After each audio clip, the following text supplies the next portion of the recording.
Vocal Minority with Nick and Steve, now streaming live on Really American Media.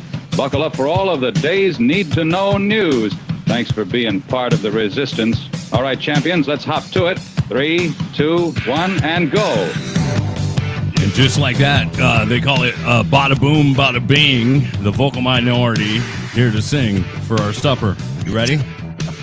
Is that what they call it? I think that's what they've been calling it that lately anyway. I don't know. That's what I heard. Okay. As long as you've been here. A lot of people are singing. A lot of people are singing. Welcome to the program, The Vocal Minority with Nick and Steve. We are broadcasting live for Really American. And we're glad you're along for the ride. Thanks for being right here, right now. Yeah. I think we are actually live, so that's progress. Yeah, you can find our website, vocalminority.net, if you still go to websites. Otherwise, social media galore.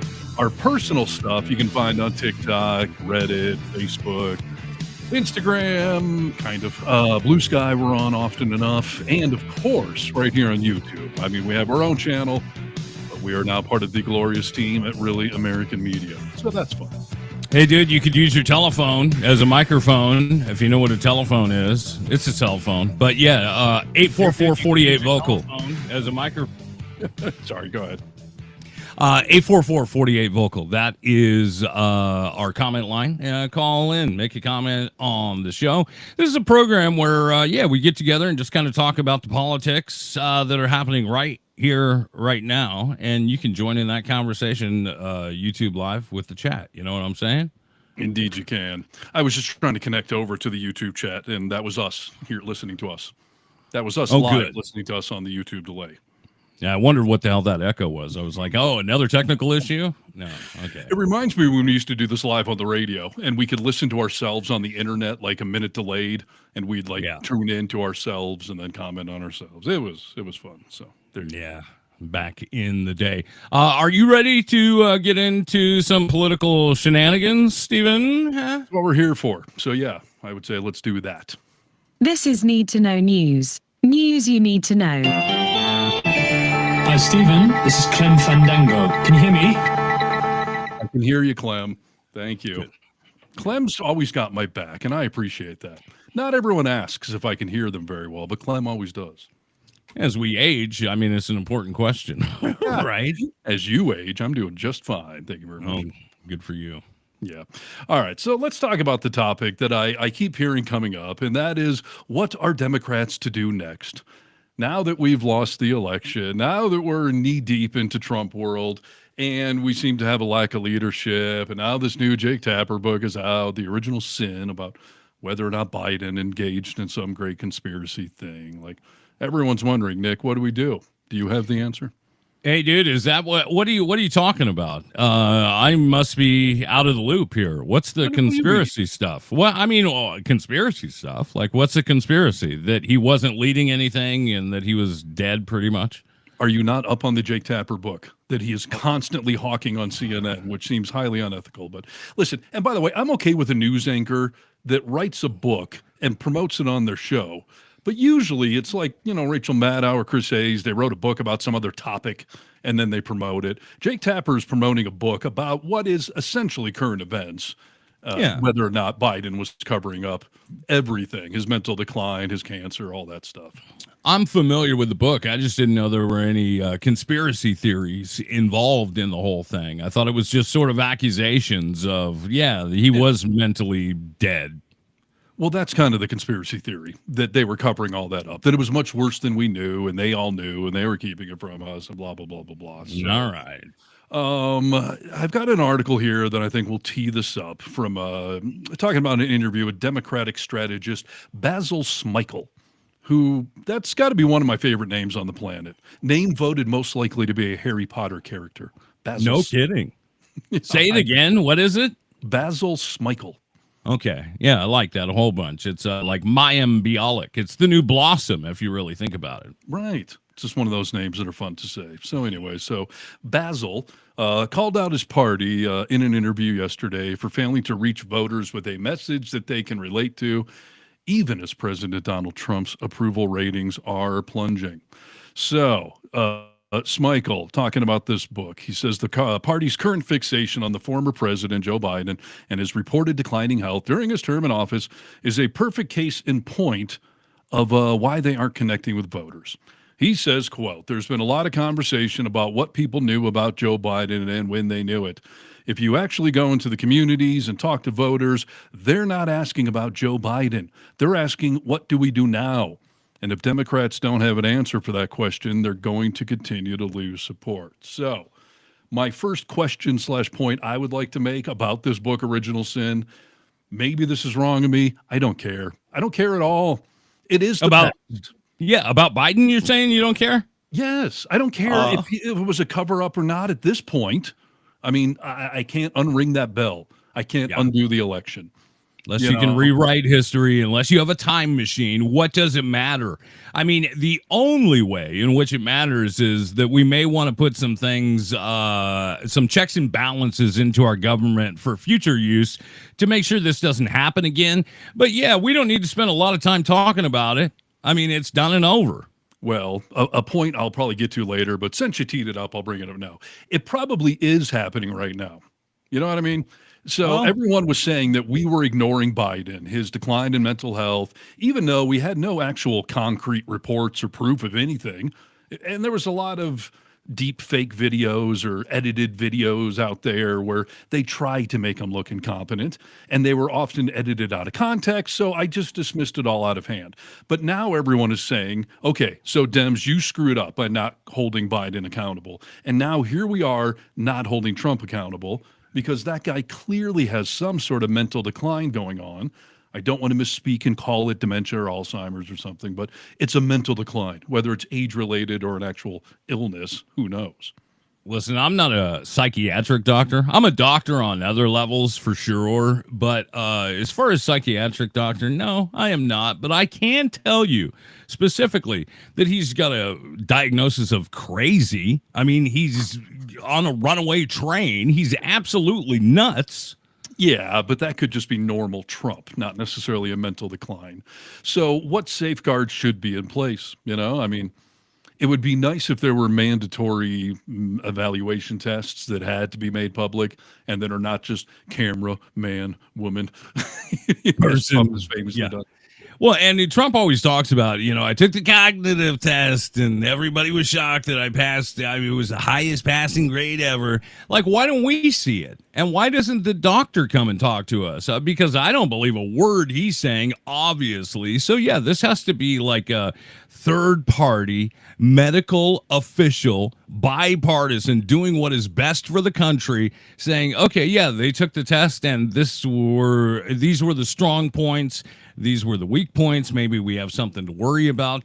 I guess you can't really do that on a world stage, though, because it would be dangerous if other countries knew what was going on mentally with our president. You know what I mean? Well, that is catch-22. We create then. I think we should have some sort of open and honest system.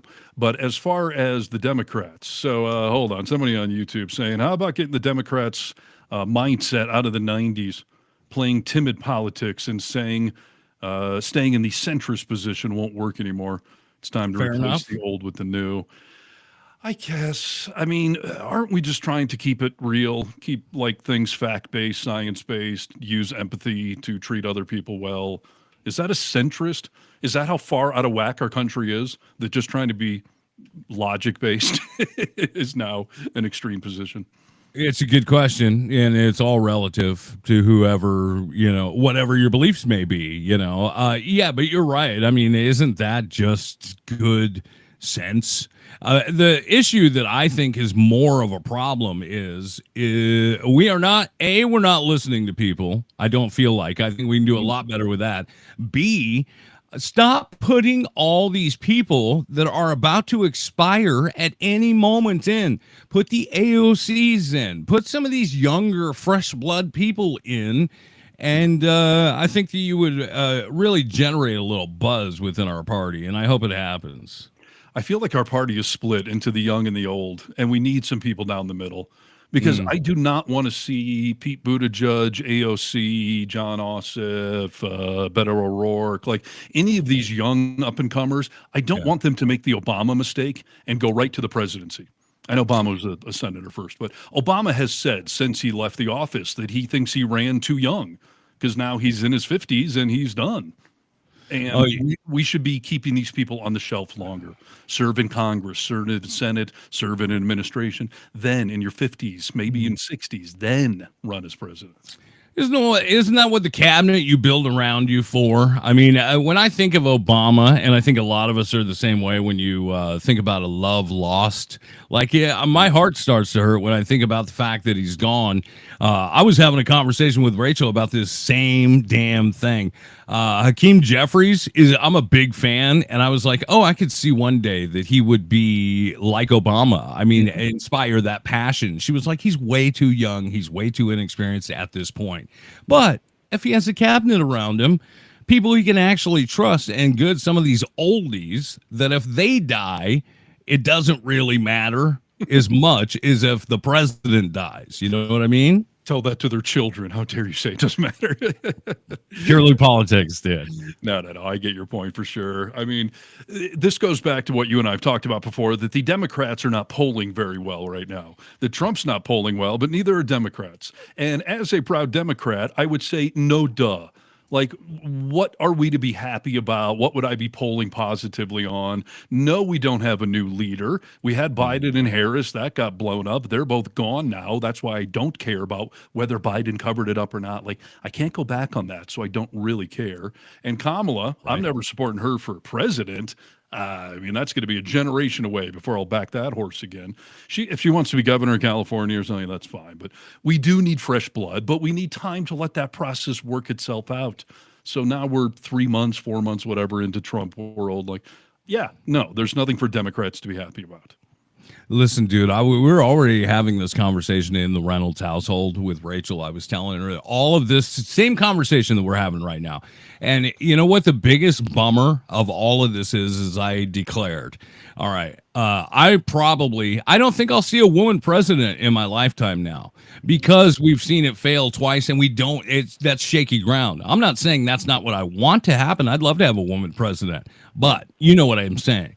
And as far as like Pete Buttigieg, can we have a gay president? Is that another thing that, America, all these idiots won't accept? And are we going to try it? So yeah, a lot of these people that are great people that would do a really good job, are they qualified as far as being able to get the vote? Are they electable? It's not if they're qualified or not. That's right. Thank you, Stephen. No, for sure. I saw a meme the other day, and I know I'm going to upset some of our liberal followers out there, but it basically said that, Trump lost to 2 qualified women over the course of 3 elections. He lost to Hillary Clinton, then he lost to Kamala Harris. And that says more about the country than it does about those 2 women. You're correct. It does say more about the country, but are we going to listen to what that is saying? I may not like that a woman seems to be unelectable currently, but will I deny that reality and just keep putting an AOC up, or somebody who I think is amazing, Elizabeth Warren? Or will I deny reality, or do we want to put somebody up who is electable? Mm-hmm. You're right. Sad but true. I think that's a Metallica song. It is actually, right. So, yeah. All right, good. So as far as this Biden book, no, I don't really care. And Basil Smykel and Harry Potter here are correct. Like, Democrats are talking about the wrong thing. We're talking about the past. We need to talk about maybe the here and now as far as accountability goes, but really we're looking towards the midterms in 2028. So I would agree with Basil, and I would tell Jake Tapper to go shove it, because I don't care about the book. It's done. It's over. But I do care that Trump's going insane and no one seems to notice or care. And everyone on the right called Biden out left and right, but they're not calling out Trump at all, even though it is clear he's in a cognitive decline. Age-related or not, I don't care. The guy's losing it. You know what you may be wrong about is the fact that people don't think he's in a cognitive decline. I think many people do. I don't think they care. I think they love watching what's happening right now. I think they know maybe they look at his cognitive decline differently than we do, but they know that he's not the type of person that you go meet at a local restaurant and be like, oh, he's a really good guy. Or, they know something's wrong with him. They just happen to like it. It may be similar to what the Dems did last year. that, yeah, I mean, something seems off of Biden, but we're just going to kind of put it to the side until I know better. Having said that, though, you and I were part of the chorus of people that when you did that debate disaster that we said, like, yeah, I don't know what's going on with him, but something is, and this is not okay anymore, and we've got to abandon ship. So, yes, 100%. Someone on YouTube named Over It says, more than age, if Dems want to be more popular, they need to elevate more progressives. Corporate Dems prevent Dem policies that would improve people's lives. Yeah, that's a good point. Like, should we be more progressive or less progressive? Are we scaring people off with, the wokeness or whatever? Or do we lean into it? I mean, MAGA's not backing off on their craziness. Maybe we should be leaning full on into going to the left.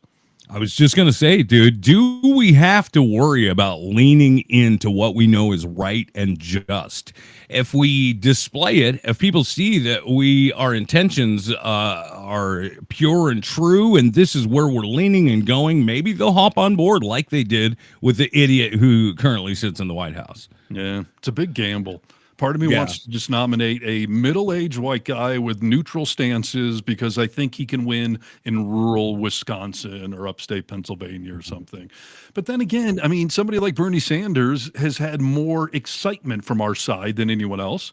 I do think he's probably a little old and a little kooky, but I like Bernie. So do we need a younger version of that? Not 36 or something, but, middle-aged.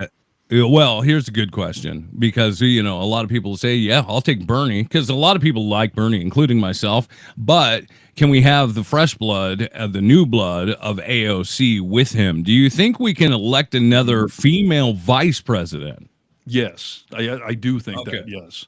All right. I mean, we already proved it once with Kamala, but yeah, I think a well-rounded ticket is certainly where things are going. And, I'm glad that we're having this conversation because I don't feel like it is happening, and I don't feel like it's happening honestly with these concerns about, is a woman electable or not? Are we too progressive? Are we not progressive enough? Like, these are honest conversations to be having, and it's what you do when you've had the snot kicked out of you in a national election. Well, and it's just like a successful relationship, whether it's a romantic relationship or a friendship. Like if you can't look inward and see your faults and try and grow and get better, that relationship or party is going to remain stagnant and it's not going to win. It's not going to progress. So, yeah, we got to be able to have these conversations. I'm a proud Democrat, but we're doing some things wrong right now. Have you seen anything about this? It's called SAM. It's a Democrat outreach. They're investing $20 million into a study titled Speaking with American Men. Have you heard about it? So this is another thing that Basil Smykel got into in this interview, that the Democrats are holding up in, hotel suites discussing the mentality of, white men. And basically what they're trying to combat is the fact that Joe Rogan and a bunch of those comedians like an Andrew Schultz or whatever, that group of internet spokespeople got behind Trump. So they want their own version of it. And in fact, USA Today published an article that's the title is Democrats Want a Liberal Joe Rogan to Help Them Win Elections. And this guy's dumb enough to say, I'm right here.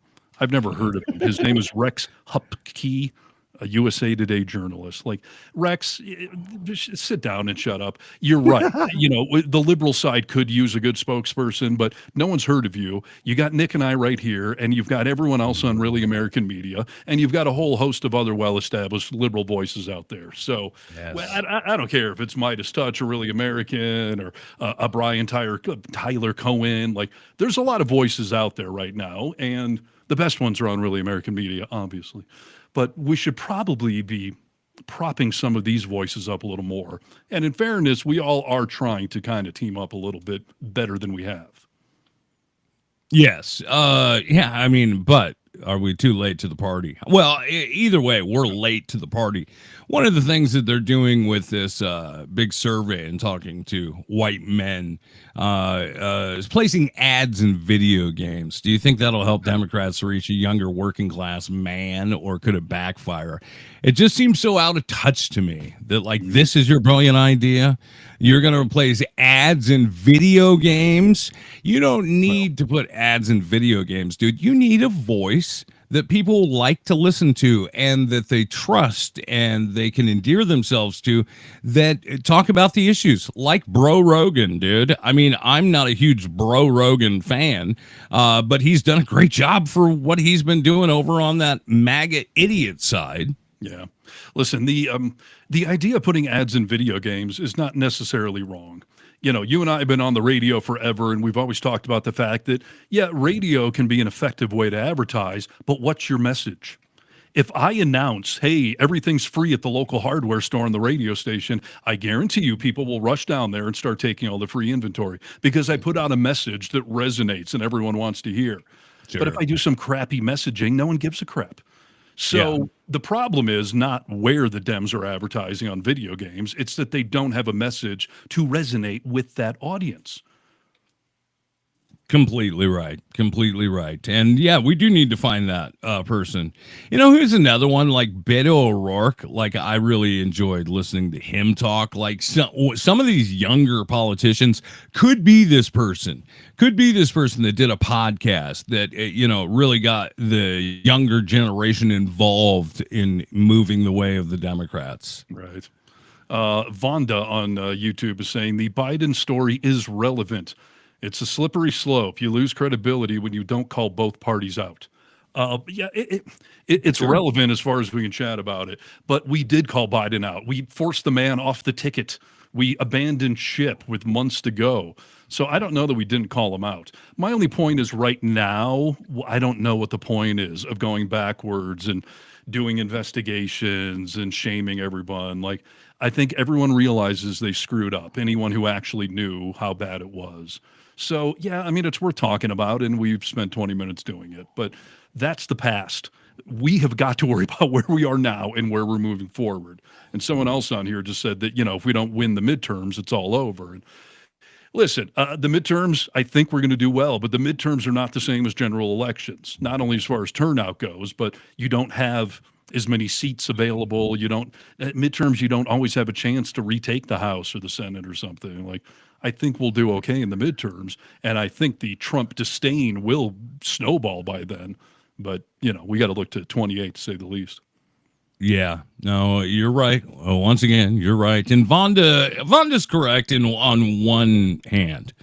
We do need to be able to call our own party out. That's something that we've always done, Steve. Yeah. And if we don't do it, we're just as bad as the cult known as MAGA. So I understand that sentiment, but yeah, there's not a lot we can do. We got to pick up the pieces and move forward at some point. Jake Tapper, what are you? Right. I mean, this is my point. MAGA would never have this discussion. We at least last year had the discussion like, yeah, Joe's worrying me, but what are we going to do? We haven't proven anything. He hasn't fallen on his face. And then he did. And then we shamed him out of the office. So, right. Overage chiming back in. Could Bill Burr be the left-wing Joe Rogan? Problem with people on the left is a lot of people don't want to put themselves in those crosshairs. Like, politics is so vicious and dirty, and you alienate half your audience. So does Bill Burr want to step into that, you know, circular firing squad and eliminate half his audience? I'd love it if he did. Hell no.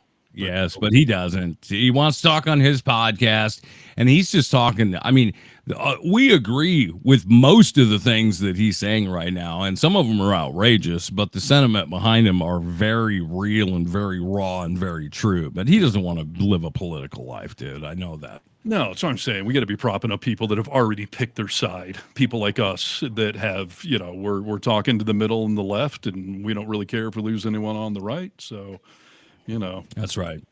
Betty's chiming in that, you know, we don't see anyone on the right calling Trump out. And yes, that's what I was just saying, that at least we're willing to have some level of an honest conversation here. And, you know, this USA Today article is correct. We do need somebody to be a liberal Joe Rogan, but it's not this guy. So good luck with that. Oh, I was hoping for, like, you know, in an Elon Musk or a Leon Musk sense, I would like to have Mark Cuban step in. I mean, he's already stood up and let his politics be known, but we could use some of that money, Mr. Cuban. Yeah, it would be nice if we had a multi-billionaire that wants to step in. But again, they got businesses to worry about and employees and investors and all that stuff. So I don't know. Maybe a Cuban's big enough. I know Oprah and George Clooney's names get thrown out there a lot, but I don't know that those are the right choices. But yeah, it's hard to say. Did we really screw up the last election? Were we going to lose no matter what? Was it the incumbency backlash no matter what? Price of eggs were high. We have so many uninformed voters in this country that just basically said, like, I don't like what I'm paying now, so whoever's in the White House, I'm holding you responsible. Right. Gas and eggs, dude. It's the top priority for the president, and they control those, so get on it. Dan all right. says, don't worry about offending MAGA. Trust me, I am not worried about offending MAGA. No. I take pride in it, actually. I don't worry about that. I don't lose any sleep over that. Yeah, exactly. All right. Well, good talk. This is Need to Know News. News you need to know. Hello, Americans. This is Paul Harvey. Stand by for news.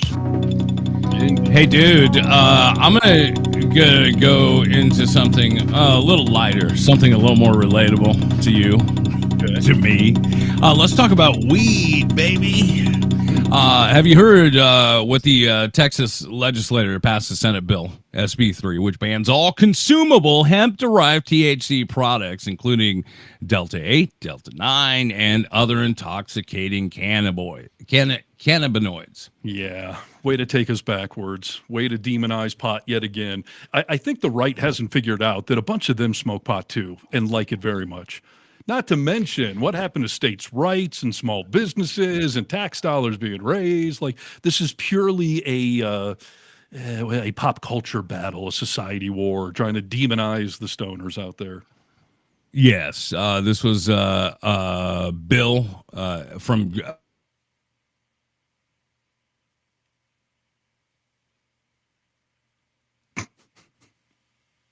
Oh, really?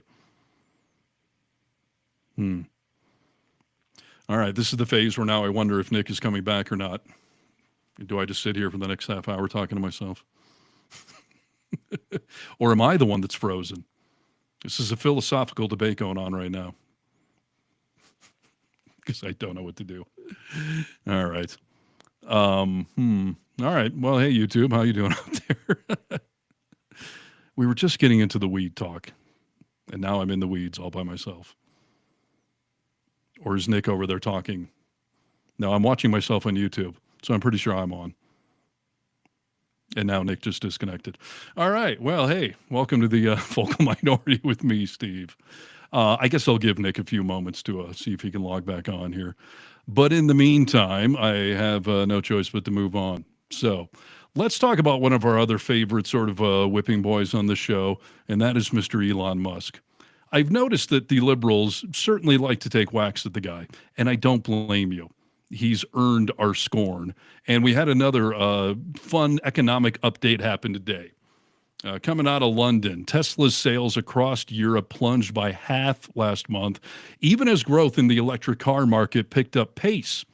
So in other words, over there across the pond in London, electric vehicle sales in general are up, but Tesla's sales dropped by 50%. The numbers are the latest indication of how much the Tesla brand is suffering because of the backlash against Elon Musk for reasons that we're all completely aware of. So I find it humorous, and it's something that I think we all need to keep going. You know, Musk has tried to step back from Doge in an effort to save his public name, to save a little public face, and I don't want it to work. I think us liberals have a little bit longer attention span than that, because he's just going to try to now backstep and assume that we're all going to start buying his crappy cars again. And it's not happening. I mean, liberals are obviously the target audience for any electric vehicle there is. And Musk has spent months, if not years, spitting in our faces. And he kicked it into high gear after the election. I mean, I think it's perfectly well justified that the man have the ever-loving snot kicked out of him as far as electric vehicle sales go. Am I right, Nick, or am I just right? And thank you for leaving me alone for 5 friggin' minutes. Well, you are right. I have no idea what you said, but I would think you're right. That's the correct answer. That's what I always tell people. Doesn't matter if you heard it or not. I'm right. Okay. Yeah, that's why you love me so much, dude. Because you yeah, still frozen? I'll support you. Did the hamster on the wheel? No, at your can you studio hear me? fall off? Yeah, I can hear you. Anyways, I was just saying All that right. new numbers came out for Tesla in the UK, and he's down 50% over there as well. Thoughts on the topic? And then we'll get back to the week. Fantastic. Thoughts on the topic are, I want to see Elon Musk fail as fast and as hard as he possibly can. So I'm just sitting on the sidelines, golf clapping, I guess. That's my thoughts. Yeah. Do you think liberals will forgive him? Do you think we have that short of an attention No. span that 6 months from now we're all buying Teslas? No, dude. I think this is the best thing that ever happened to Rivian, because I don't think we forgive him. I was just having dinner on Friday with somebody who works. He's an environmentalist. He works counting fish for the government and travels all over to Alaska, make sure that we're going to have the salmon run we need, all that kind of stuff. He drives a Tesla, and I think it's his second one. And he wants to do good for the world. Is a Tesla good for the world? Well, it is as far as being an electric vehicle, but not to give any money to Elon Musk. So yeah, he's turning in his lease and moving over to Rivian, and I think a lot of people are doing that. So No, for I'm sure. good. Do me a favor, turn your echo off because I can hear myself talking. It's going to reset you, so you'll come right back in. In the meantime, let me just comment on another electric vehicle related story, and that's the mega world trying to undo the California regulations. In California in 2035, we're supposed to be over to all electric vehicles, and everyone's freaking out about that. And they just stripped the rights of California to set our own emission standards. Yeah, I can't change it. Sorry, dude. That's fine. Are you hearing me? Okay. Yeah, I can hear Go you. ahead and dude. comment. Yeah. Well, No? I can hear How you much now. I freaking can't. delay is going on? Jesus. Well, I left the room to cancel my echo, but please say what you were saying, dude. Oh, good grief. Let's just move on. Let's talk about weed. That's what the audience really wants. So get back to your weed story. I don't need to repeat all this for everyone else. Okay, here we go. Weed, do you smoke it? Do you eat it? Yeah, you're right, Steve. I mean, this is just demonizing people, and a lot of people are talking in Texas like, why would you take this away? Because not only was it adding so much money to our economy, but we were seeing a lot of seniors who are dealing with debilitating disease and pain being able to take weed. Whether it's eating it or smoking it, so they're going to start seeing a lot of change. I bet they are. Mainly in people's temperament. You don't want to take their pot away. But anyways, all right, Nick's frozen again. This is fun. I will tell you, Nick and I have been on the radio for a long time, and we used to do this live on the radio for many, many years, and that was significantly better because you never froze when you were on the radio airwaves. But here we are now. So, anyways, the Texas undoing pot. I feel like it's similar to Florida as far as why the hell do you want to live in these states anymore when they're taking away your pot and your drag shows or forcing good teachers out of your state because why the hell would they not want to say gay or whatever the hell the latest mega agenda thing is? I mean, Texas recently banned a bunch of sex toys. I forget what the exact number was, but it's something like you can't have anything more than like 7 dildos. Again, Texas, conservative mega state, and have abandoned the principles of states' rights, don't tread on me, stay the hell out of my bedroom. It's always when it serves their purpose to own the libs, even when it shoots themselves in the foot. And I don't understand what the point is, other than to make some sort of unprincipled stance to try to stick it to those of us on the left. So go ahead and take your pot away. Go ahead and take your porn away. I believe Pornhub is currently offline in Texas as well, because they passed some law requiring you to verify your age. And, I don't know how much personal information you want to give to a porn site, but it's a short list in my world. So, Texas, good luck to you. Smoke a bowl. Relax. Okay. All right. I'm just going to move on. And if my co-host rejoins me, then he does. So, all right. Next topic. And YouTubers, I appreciate you hanging in out there. See if anyone's got anything intelligent to say there. States' rights from Paducah. Yeah, you're right. Another liberal saying hell no to buying a Tesla. Trump just lost in the court for the 73rd time. I can believe that. And that number's just going to keep going up. You know, I mean, thank God the courts are doing something. It's just disgusting that the Trump world is doing their best to ignore court rulings because they seem to feel that regional judges, even though if they're federal judges, don't have the right to stop them, when clearly they do. That's how the system works. Nick can tell you his wife's a lawyer. Yeah, she is.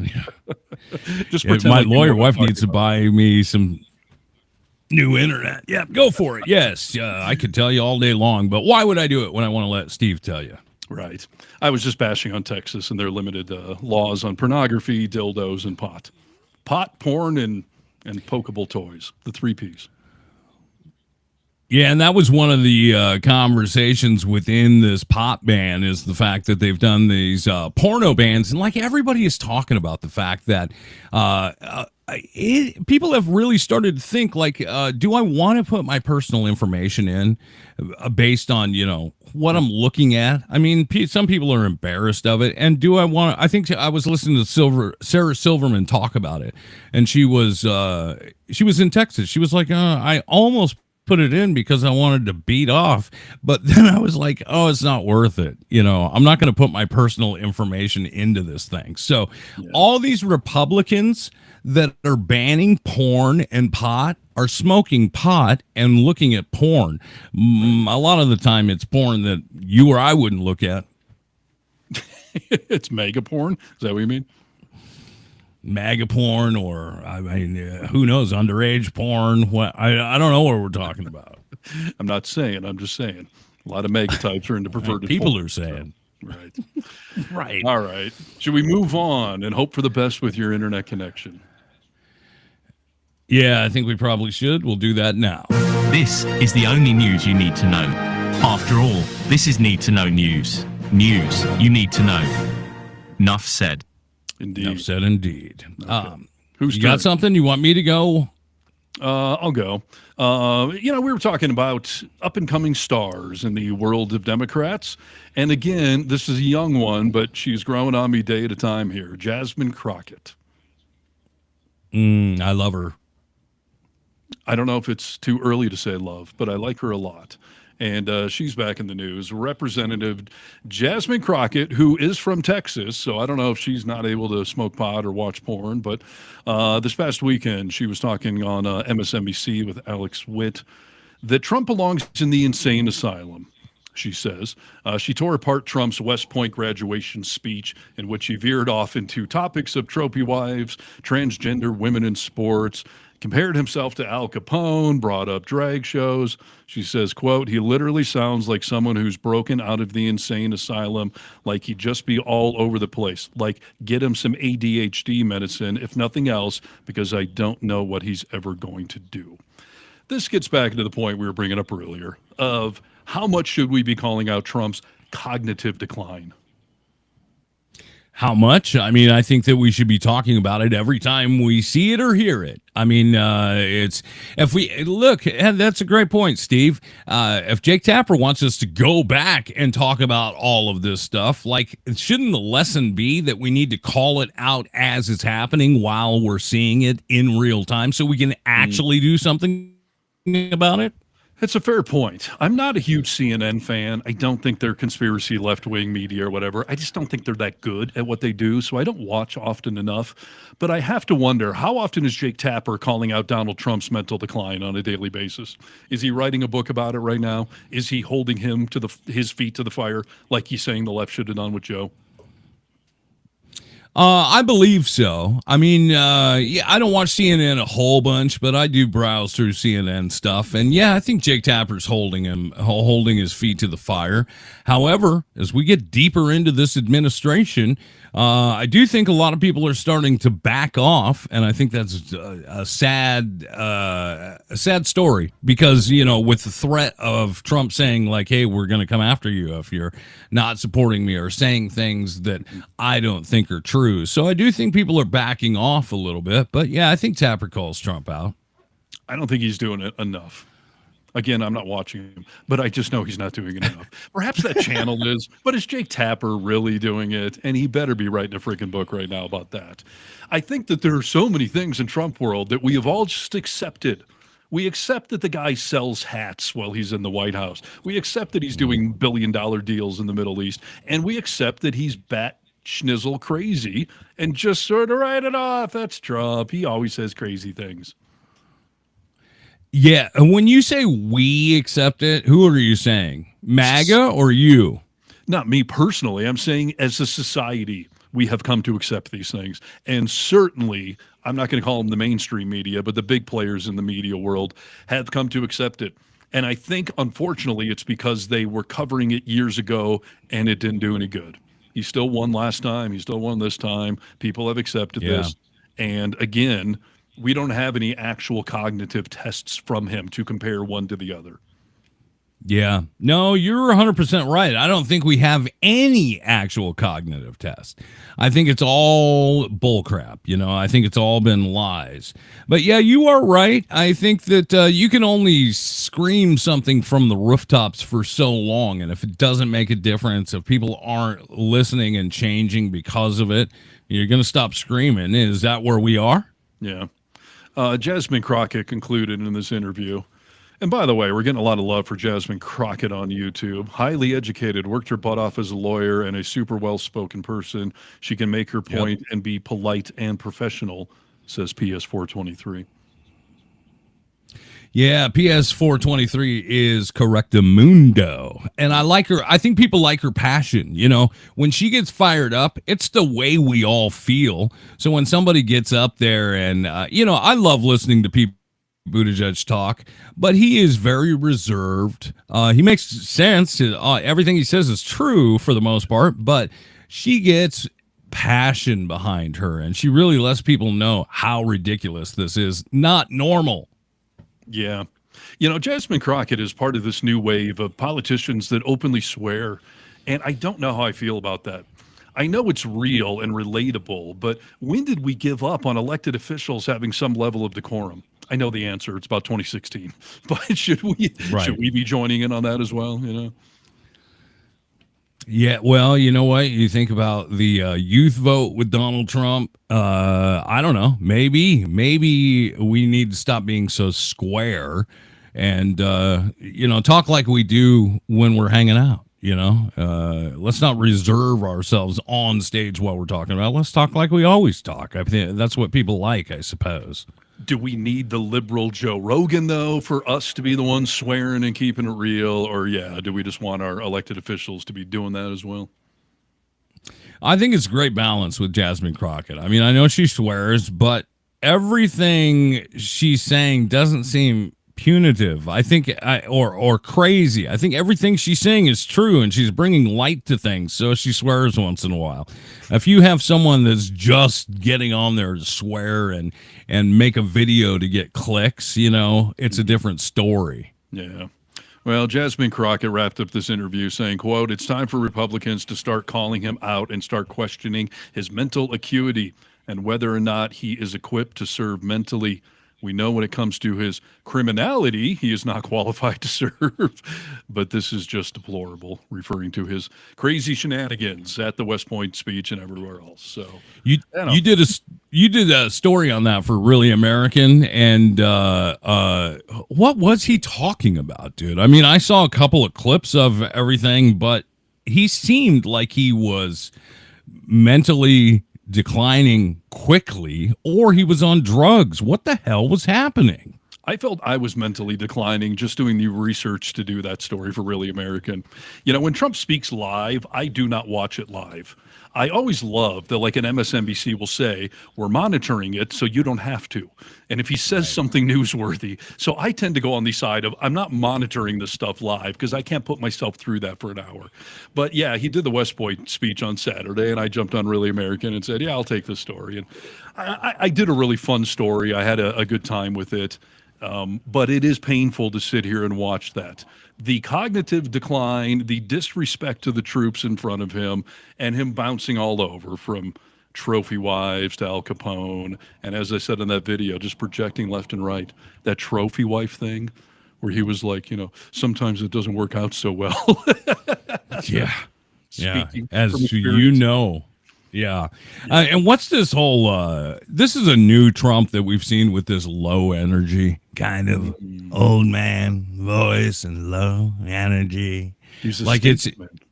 yeah, you're right. He is. Yes. And by the way, if anyone hasn't seen my video about Trump at West Point, I think I had one of my most well-written jokes of all time in there. Do you know what I'm referring to? No, because give it to my me. girlfriend Kennedy immediately texted me a quote from the line. It's the Kanye West joke. I mean, come on. Give it to me, dude. Like, give it to the audience. We want it. Well, Trump was talking about trophy wives, and I was sort of dissecting all of that. And I got into the Melania Trump thing. And I said that, listen, I'm not saying Melania is a gold digger, but she ain't messing with no broke election rigger. I managed to rhyme the N-word without referencing the N-word, and I managed to zing her. I mean, that was a hip-hop reference. It was a pop culture reference. And how do you make an N-word joke without ever bringing the N-word up? I think it was well-written and brilliant, if I do say so. Yeah, a little pat on the back. Congratulations. Went over my dad's head, but my girlfriend got it, so that's all that matters. Good. You're doing good work over there, Steve. I'm trying. So there you go. That's my Jasmine Crockett update for y'alls. All righty. This is Need to Know News. News you need to know. Hello, Americans. This is Paul Harvey. Stand by for news. Listen, Stephen, as a former resident of California, this story will matter to you. Okay.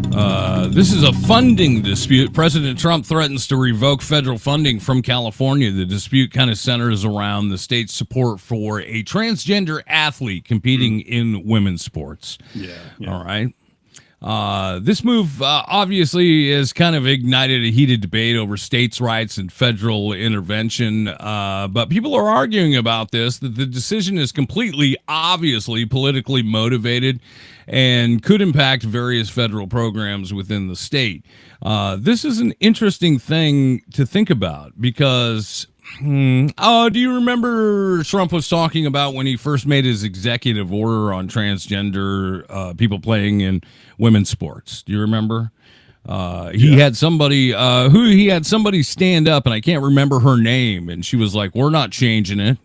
I don't remember her name. Are you talking about the woman that got hit in the face with a volleyball and claimed to have like brain damage or something? Yeah, that keeps playing sports, and Right. Transgender athletes have superhuman power, apparently. And women apparently have a thin skull because the implication is if he had hit a man in the face, that would have been okay. Yes. And then you had that governor who said, like, hey, we're not changing it. I believe it was in maybe Maine. I don't know. She said, hey, I'll see you in court. And she we're won. gonna follow the law. Yeah. Yeah, we're going to continue to follow the law. And she said, we'll see you in court. And, Trump said, oh, I'll look forward to that. That'll be an easy one. And it wasn't. He lost. So this brings up the conversation of, okay, so they're literally talking about one athlete here that is a trans female that is running track. And this is a president to all people of this country who now says, I'm going to pull funding for California for millions of people based off this one citizen. Yeah. And I love that he always forgets there are millions of conservatives in California. Orange County has a predominantly conservative, population. The central part of the state of California, where almost all of your food is grown at, those are all conservatives. I used to live in a county that was conservative. My elected official was a mega Republican. So I love that he's willing to stick it to his own base to try to make some political points. There's a few problems here, though. I mean, first of all, yeah, California is a very progressive state. You are, supposed to identify people correctly in schools or workplaces if they're gender neutral or transgender. Just, don't dead name them. Like, they're progressive in backing all that. But Gavin Newsom recently came out and said that he thinks that transgender athletes can be a big problem. So I'm curious to see how Newsom, who I am a fan of, how he threads that needle. Is he just going to simply rely on what the current law is, or is he going to try to find a happy medium for a solution that's ultimately looking for a problem? In other words, you're talking about one athlete in a state of millions of people. So thank God California's so big. So we have one person that this is a national debate about, and you're threatening funding for an entire state because of one person who, to the best of my knowledge, is not like set the world record or something. No. And let's think about that for a second on a larger scale, because as Trump was campaigning to be president for this second time, I mean, it was obviously a huge conversation. It was something that he ran on. If you have California, this large state of California, and there's one person that is playing sports, how many do you think are in the average state? 0.1, 0.2? 0.0. Right. Most conservative states, I would challenge you to find someone. Again, this is a solution looking for a problem. It's something that in principle they're all upset about. But again, it's hypocrisy, because what happened to letting businesses be business, not having big government meddle? You and I have said for years on this topic that I understand that there are two sides to this debate. I understand there may be certain sports where a man who transitioned to a woman may have an unfair advantage. I'm not dumb. I'm willing to address that issue. But I'm willing to let the individual sports leagues come up with their own freaking rules, and then we should all abide by them. So if there is some sport that would discriminate against a transgender woman, fine. Sorry, it is what it is. If that's what that sporting league came up with, then we all need to respect it. Or don't buy tickets, and then they'll let the free market. But let them work it out. Stop letting the government, especially the federal government, weigh in on these issues. You're exactly right. And, we've always talked about women's sports on our podcast, and boy, is it a touchy subject. But when you go into the conversation, you have to think about the fact that men and women's sports are different on a lot of different levels. One of those levels is ticket sales. The Women's Sports League of Pro Athletics, we haven't seen a huge desire for large scale ticket sales. You know what I mean? Sure. But suddenly, all these people care about women's sports. Right. Like, I've never thought, your money doesn't show that you care about women's sports. Right. You're looking to be outraged about something. And yeah, I mean, we're seeing outrage, but how far will President Trump take that? Because the impact on a state like California, having one transgender track and field runner, we got to think about federal and states' rights. I thought that was a big thing. Let the states work it out. But no, now he's going to pull funding for this, and the impact on communities to consider. This is so far what we know. Funding will be cut for education, healthcare, and infrastructure in California. 2 out of the 3, you can definitely say those are going to impact many lives if funding is cut for those things based off this one person. Potentially, yes.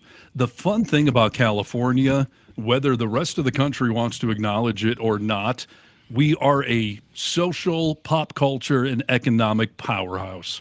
If any state could become an island, and I don't mean that literally, although California seems to be sliding into the ocean, I'm saying that California could stand on its own 2 feet. We have a gigantic economy. I think at last count, it's the 5th largest in the world, just the state of California. The rest I think of it's the country, 3. Is it up to 3 now? I would think you're probably right. So the rest of this country would be absolutely screwed without California. And part of me wants to see Newsom just wall it off. Not literally, don't build walls, but just say, like, fine, we'll survive on our own money, much like Harvard are saying. Harvard's got billions in their reserves, so they can do just fine. They can outlast the next 3.5 years of Trump, and so can California. And as I've always said, Nick, California is the greatest state in the union. And do you know why? I have a foolproof metric to prove it's the greatest state. Brad Pitt. No. The fact that more songs have been written about California than any other state. I challenge you to prove me wrong on that. You won't get another state even close to it. Everyone loves California, okay? And most conservatives, it drives me nuts when they're on like Facebook admonishing California. You're on a company based out of California, on a smartphone that's probably an Apple that's based out of California, and you're quoting a movie star that's based out of California, or your favorite rock band everything good is based out of California. If there needs to be a mouthpiece in this country for the CA, it is this man sitting across from me. All I ask, Mr. Newsom, is that if you do build that wall, take it up to Oregon and Washington. Like, let's just go all the way up, and I'm fine with that. Yeah. I've been saying for a few months now, don't let Canada become the 51st state. Let the West Coast just join Canada. I'd be completely fine with that. So. We'll see what happens. I think we got time for one more story. You want to do that? Yeah, please do it. There you go. Need to know news. News you need to know. All right. Last story, and I appreciate all the comments coming in on YouTube. You guys seem to be having your own discussion, so that's fun. I'll leave you to it. All right, last story here. The FBI is set to probe the Biden White House. Why? Do you remember that stupid cocaine story where they found a baggie of coke on the White House grounds? Yeah, I thought it was left behind by DJT or his son or something. That was certainly our joke, but yeah, they want the FBI to investigate that. That happened in 2023, I think it was. The FBI is looking into an incident of cocaine found in former President Joe Biden's White House in 2023. As well as the leaked Supreme Court draft opinion on Roe v. Wade, which to some extent, sure, if you want to figure out where that leak came from, good luck. It probably came from somebody higher up in the Supreme Court world. But this notion that we're going to investigate whoever dropped a bag of coke, how the hell are you going to investigate that at this point? The Secret Service closed that case back in 2023 from a lack of physical evidence. Because I was going to say that maybe Kash Patel is hard up, dude. I mean, maybe he wants that cocaine. Why else would you be doing this? Why, Steve? Political points. Let's see. Shortly after swearing in, the director and I, this is Dan Bongino, who I guess was a former conservative talk show host that I never heard of. He says that we evaluated a number of cases of potential public corruption that understandably have garnered public interest. Those are the key words right there. And that public interest obviously came from MAGA world. Even though the whole Trump family has a long history of some nose candy, they were so upset that somebody in the White House, and who the hell knows who it was, dropped a bag of coke. So now they want to go back and try to shake the tree and figure this thing out, which will be impossible to do. Talk about a cold case. Of course, dude. This is just like you said, it's for people to get involved in, to talk about, to shout from the rooftops all about, Biden was a cokehead. I mean, what a waste of time and money. Do you want DOJ? Do you want the Department of Government Efficiency, Waste, Fraud, and Abuse, or not? You have to decide, because spending any money, time, or resource on this crap is unbelievable to me. I mean, what a waste of time. Yeah, there's been a thread through these stories of hypocrisy, of selective outrage, of when it owns the libs, we're going to go after it. But if it infringes on our rights to have silencers or gun stocks or whatever, then states' rights, don't tread on me. Big government should keep their hands out of my pockets, blah, blah, blah, blah, blah. But yeah, when it comes to owning the lib, they will sell their souls to the hypocrisy gods left and right. And this Coke story, good freaking luck. We haven't figured out who shot JFK, but we're going to figure out who dropped a baggie of coke 2 years ago with what? With what possible evidence? So all it will be is a waste of time and money, which they've spent months telling us that is the biggest problem with government nowadays. Yet here we go down hypocrisy memory lane. And we're taking grandma off oxygen, but we would like to pay for this. We got to figure it out. Dude, did you see? First of all, I want to make the point that, you know what?